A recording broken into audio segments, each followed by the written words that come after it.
In today's video, I'm going to show you how to start a scheduled meeting in Microsoft Teams. Whether you're preparing for an important work session, organizing a class, or you simply want to join your meeting ahead of time to check your setup, this step-by-step guide will walk you through everything you need to know. First, open your Microsoft Teams account.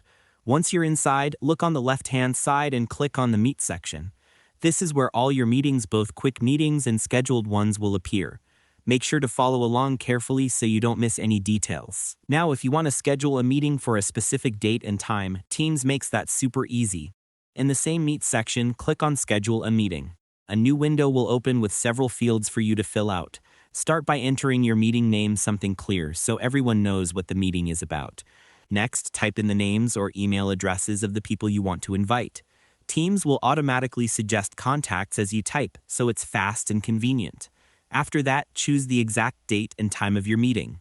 Double-check your time zone, especially if you're inviting people from different regions. This helps avoid confusion later. Below that, you'll find a description box. This is an excellent place to add your agenda, meeting notes, or instructions for your participants. Adding a description keeps everyone prepared and helps the meeting run smoothly. Once you're done, click Send and your scheduled meeting will now appear in your Meet section. You'll also see it listed on your calendar inside Teams. Now, when you come back later, you'll see your scheduled meeting ready to go. If you want to join it early, maybe to test your camera, mic, or background, simply click on the Join button next to the meeting. A preview window will appear where you can check your video, audio, background effects, and device settings. After adjusting everything the way you like, click Join Now and you'll enter the meeting instantly. And that's all there is to it.